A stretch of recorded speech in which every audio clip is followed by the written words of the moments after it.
Assalamualaikum warahmatullahi wabarakatuh. Bismillahirrahmanirrahim. Alhamdulillahi rabbil alamin. Wassalatu wassalamu ala ashrafil anbiya wal mursalin Sayyidina wa maulana Muhammadin wa ala alihi wa sahbihi ila yaumiddin, amma ba'du. Rabbi shrah li sadri wa yassir li amri wahlul 'uqdatam min lisani yafqahu qawli. Rabbana iftah bainana wa baina qaumina bil haqqi wa anta khairul fatihin. Bapak Ibu hadirin wal hadirat, jamaah Majlis Ta'lim Dago 500 rahimakumullah.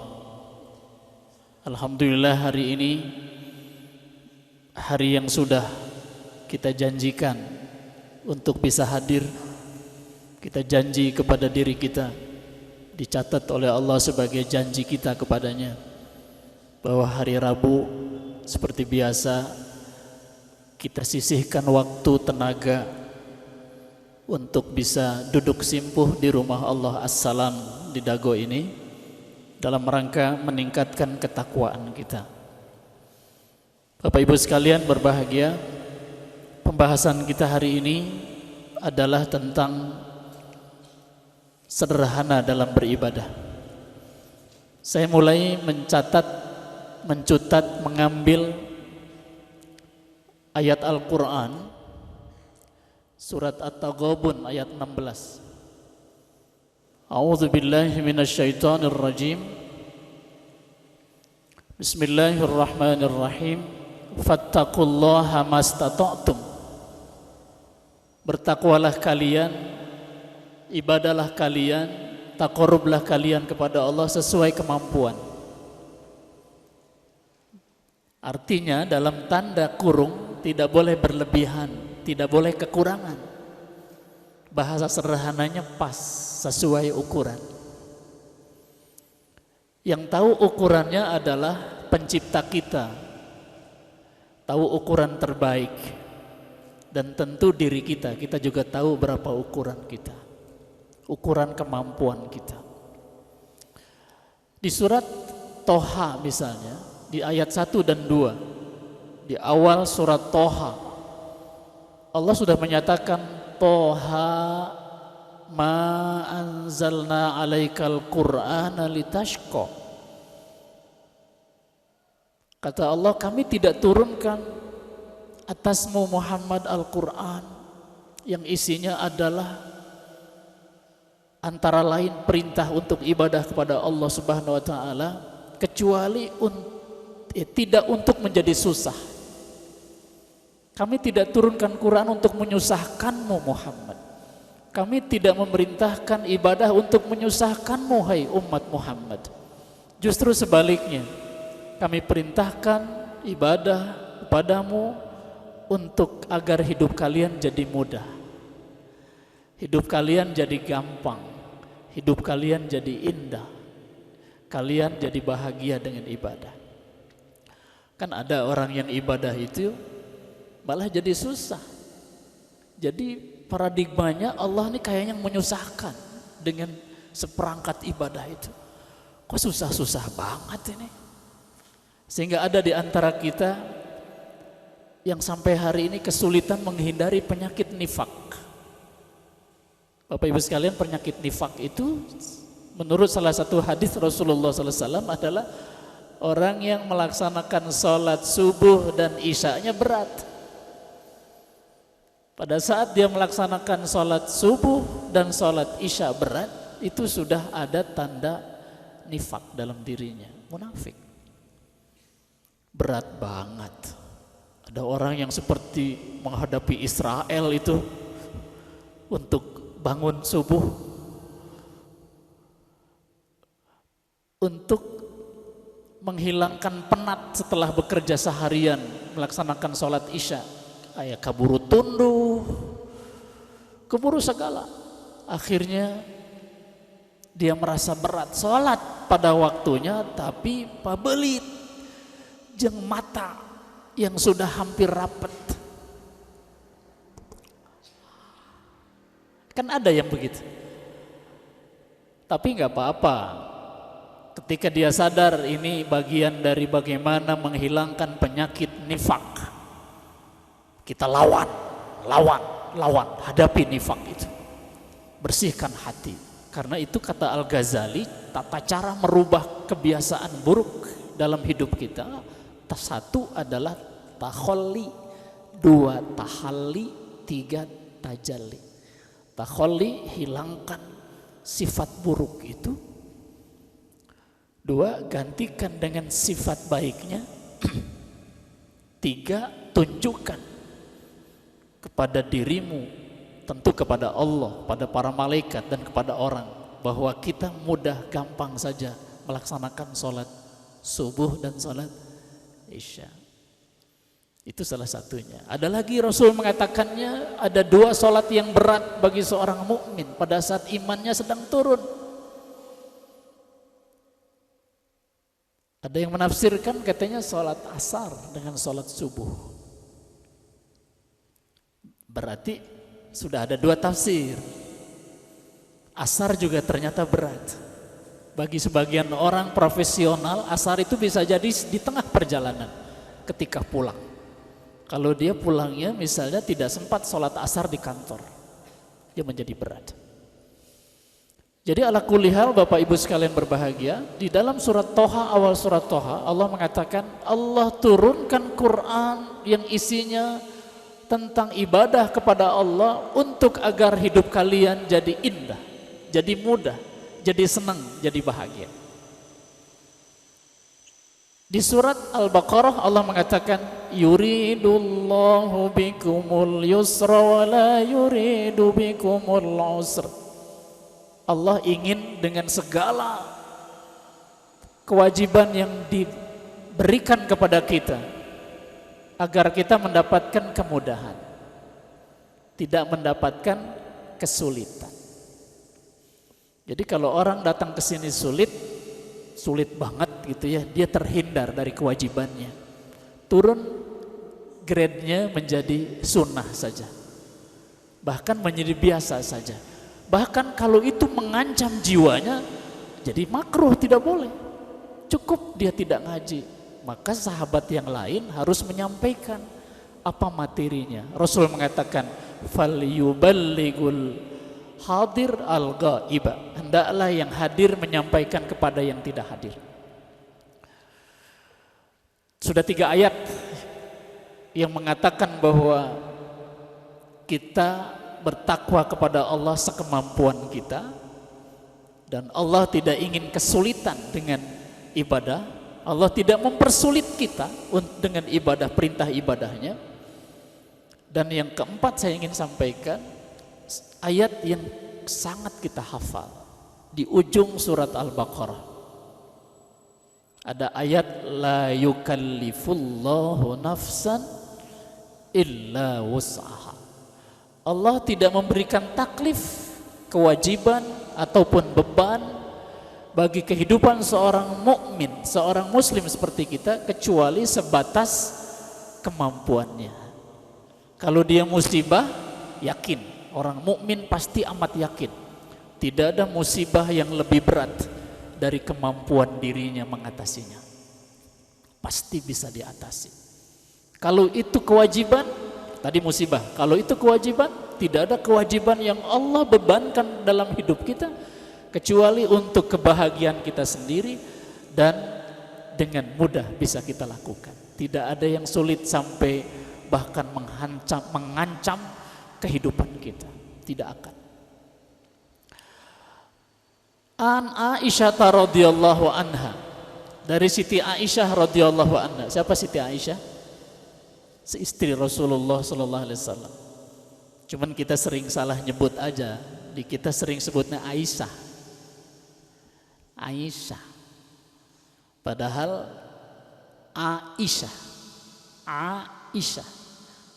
Ain, alif, hamzah, shin. Aisyah. Bukan Aisyah di kita. Apalagi di Jakarta jadi Aisyah. Aisyah. Aisyah. An Aisyah radhiyallahu anha, dari Siti Aisyah istri Rasulullah sallallahu alaihi wasallam, annan nabiyya sallallahu alaihi wasallam dakhala alaiha wa indaha imra'atun qala man hazihi qalat hadhihi fulanatun tazkur min salatiha qala mahu alaikum bima tutiqun fa wallahi la yamallu Allahu hatta tamallu wa kana ahabbud dini ilaihi ma dawama sahibuhu alaih. Muttafaqun alaih. Hadis ini ittifaq Imam Bukhari dan Imam Muslim. Dari Siti Aisyah radhiyallahu anha, Nabi pernah masuk ke rumah Siti Aisyah, ke rumah Rasul, di rumah Siti Aisyah. Alaiha ay ala Aisyata wa indaha imra'atun. Sedangkan di rumah Siti Aisyah ada seorang wanita lain yang sedang berkunjung ke rumah Siti Aisyah. Rasul berkata, man hazihi, siapa ini Aisyah? Qalat hadhihi fulanatun tazkuru min salatiha. Ini dia ya Rasulullah, wanita yang rajin banget sholatnya. Nggak ada di Madinah ini kecuali wanita ini yang paling rajin. Kira-kira siapa di kita ini? Kita semua. Fulanah. Kalau orang Arab itu kalau ingin menyebut orang karena tidak tahu namanya atau nggak usah disebut namanya, laki-laki fulan. Kalau perempuan fulanah. Itu ada dalam hadis. Inilah dia wanita, kata Siti Aisyah radhiyallahu anha kepada Rasulullah yang bertanya, wanita yang rajin banget salatnya ya Rasulullah. Apa kata Nabi? Qala mahu alaikum bima tutiqun. His, begitu kata Nabi. Mah, perhatikan Aisyah. Alaikum bima tutiqun. Kalian harus ibadah sesuai dengan kemampuan kalian. Jangan sampai gini, ada ibu yang ngaji itu unggal poe ninggalkan rumah, sehingga ada kewajiban pokok yang diabaikan. Ada waktunya untuk kajian, ada waktunya family time, ada waktunya mengerjakan pekerjaan pokok. Ini dipastikan yang hadir ibu-ibu sudah selesai pekerjaan rumahnya. Benar, insya Allah. Dari wajahnya kelihatan orang-orang solehah. Jadi kata Nabi, alaikum bima tutiqun. Kalian harus melakukan ibadah sesuai kemampuan kalian. Fawallahi, demi Allah kata Nabi, la yamallullahu hatta tamallu. Jangan kalian merasa bosan ibadah. Saya ulang, la yamallullah, Allah tidak akan pernah merasa bosan. Hatta tamallu, sampai kalian merasa bosan. Allah tidak akan bosan. Jadi jangan gini, meskipun itu peribahasa, nggak boleh. Jangan-jangan nanti Allah bosan mendengar doa kita. Ada yang bilang gitu ya? Jangan berdoa tiap hari, nanti Allah bosan. Dijawab sama Nabi, la yamallullahu hatta tamallu. Allah tidak akan pernah bosan, kecuali kalianlah yang bosan. Kalau ibadahnya biasa-biasa, orang jadi bosan. Ada orang yang ibadahnya itu hari ini nggak keluar masjid, besok nggak ke masjid, habis sudah di hari kemarin. Maka kita hindari juga. Ada orang yang sejak kecil tumbuh teh luar biasa ibadahnya tuh, tapi akhirnya begitu dewasa kok turun. Kenapa? Keburu bosan pada waktu kecilnya. Nah, beruntung kita ini, Kita ini yang masih kecilnya sedang-sedang saja, bener ya? Sekarang begitu pensiun, sudah tidak ada lagi kewajiban pokok kecuali kewajiban-kewajiban biasa. Kita mulai atur ibadah kita. Allah tidak akan pernah bosan. Wa kana ahabbud dini, ajaran agama yang paling dicintai ilaihi kepada Allah adalah madawa masahibuhu alaihi, apa yang dawam dikerjakan meskipun tidak melebihi kemampuannya, dan memang tidak boleh melebihi kemampuan. Misalnya sholat duha 2 rakaat, orang ngerayu-ngerayu, bu gak cukup 2, 8. Bahkan kalau ibu malamnya gak bisa tahajud 8 dia kerjain sampai kecapean, besok balik lagi 2. Kata Rasul, gak apa-apa 2 aja terus dawam. Itu lebih dicintai Allah Subhanahu wa taala. Ahabbuddin ilaihi madawa masahibuhu alaihi, muttafaqun alaih. Nah, hadis ini sudah menunjukkan bahwa Rasul memberi pesan. Ada orang kalau lagi ngejos, tahu kan jos, Bu? Semangatnya itu semangat yang tanpa batas. Sampai kewajiban-kewajiban pokok ditinggalkan, ninggalin rumah 3 hari itu balik-balik. Ngejos banget, jangan. Sederhana saja. Sederhana saja. Allah tidak suka. Sekali dihabiskan waktunya, besok enggak. Ada penyakit apa? Bosan. Penyakit bosan itu menjadi hambatan, halangan bagi kita melakukan istiqomah. Istiqomah. Sok aja kalau ibu mau nyumbang tiap 1 Jumat 1 juta. Alhamdulillah Jumat ini saya 1 juta. Jumat depan 1 juta lagi. Jumat yang ketiga 1 juta lagi. Yang keempat udah mikir nih, aduh ini gak ada uangnya nih, mau 1 juta jadi berat. Bisa 1 juta tapi diomelin sama istrinya. 4 juta, hitung-hitung Pak, gaji kan gak seberapa, habis tuh. Mulai mikirnya jadi duniawi, jadi salah, jadi gak apa-apa ibu, 100.000 Jumat, 100.000 Jumat berikutnya, 100.000 terus saja, mayang dia.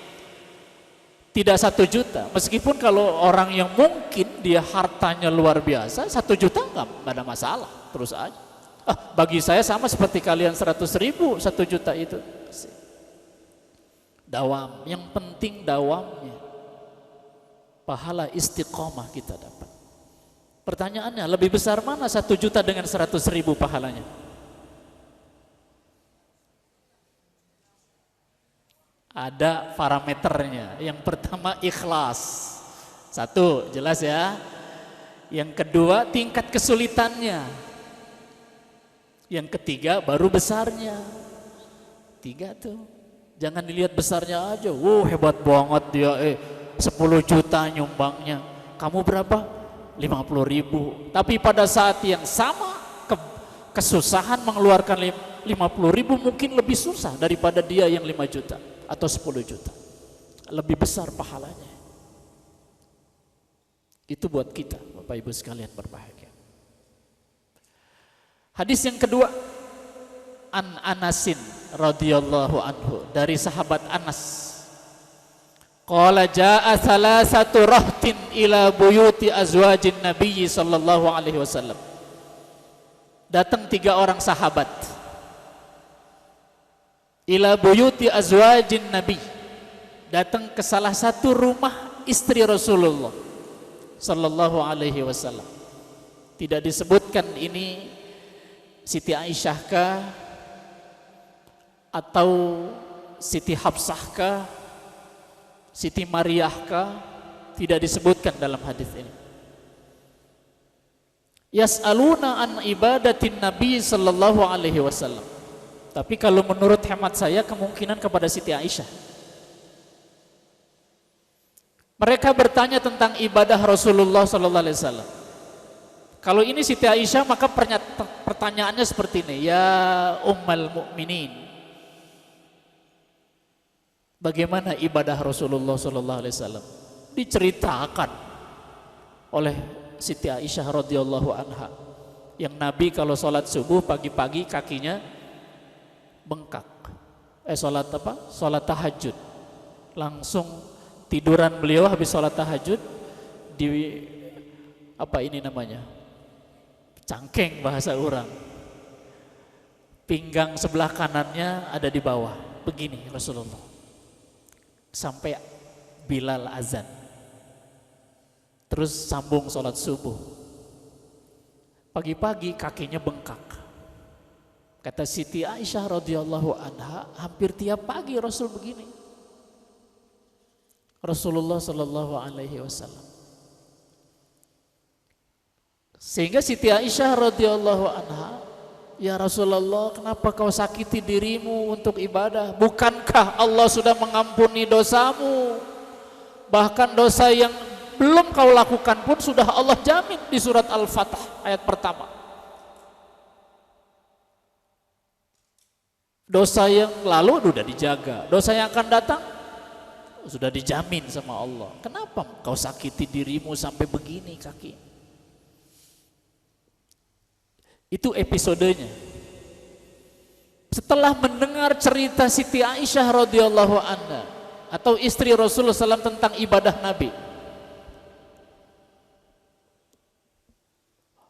falamma ukhbiru, ketika diberitakan kepada sahabat tadi tiga ini, ka'annahum taqalluha, mereka merasa gini bilangnya, Bapak Ibu sekalian, aduh, ibadah kita nggak ada apa-apanya dibanding ibadah Rasulullah sallallahu alaihi wasallam, nggak ada apa-apanya.